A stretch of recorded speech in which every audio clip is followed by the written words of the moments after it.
नमस्कार, मी कादंबरी जाधव आणि स्वागत आहे तुमच्या सर्वांचं माझ्या यूट्यूब चॅनलमध्ये. तर भगवद्गीतेतील अर्जुन विषाद योगमधील आत्तापर्यंत आपण 45 श्लोक संदर्भासहित व लाईफ लेसन सहित पूर्ण केलेले आहेत. आज आपण पाहणार आहोत 46वा श्लोक. तर सुरू करूयात राधे राधे म्हणून. संजय उवाच एवं उक्त्वा अर्जुनाः संखे रथ उपस्थि उपाविशत विसृज्य सशरम चापम शोक संविघ्न मानसाः.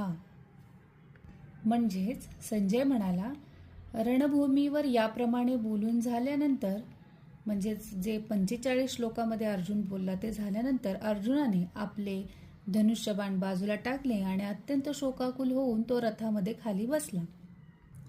तात्पर्य, आपल्या शत्रूच्या व्यूहरचनेचे अवलोकन करताना अर्जुन रथामध्ये उभा होता, पण तो शोकाने इतका व्याकुळ झाला की आपले धनुष्यबाण बाजूला ठेवून तो पुन्हा खाली बसला. भगवत भक्तीमधील अशी दयाशील आणि सहृदय व्यक्ती आत्मज्ञान प्राप्त करण्यास सर्व प्रकारे योग्य असते.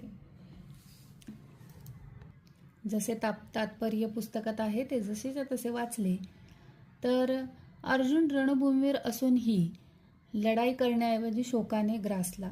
त्याचे धनुष्यबाण म्हणजेच त्याची कर्तव्याची साधने त्याने बाजूला ठेवली.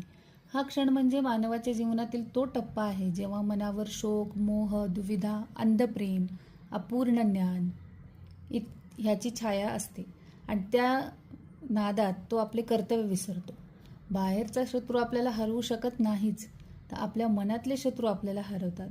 खरा जय विजय हा बाह्य युद्धात नसतो, तर तो आपल्या मनाच्या रणभूमीवर असतो.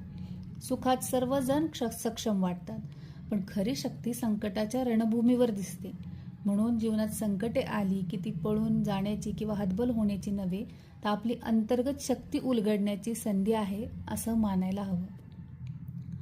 तर हाच स्पष्टीकरण तात्पर्य मी दाखवले जे वाचून ते होतं. याच्यावरून काय लाईफ लेसन मिळतो ते आपण पुढच्या व्हिडिओमध्ये बघू. तोपर्यंत राधे राधे, धन्यवाद. कसा वाटला ते नक्की सांगा.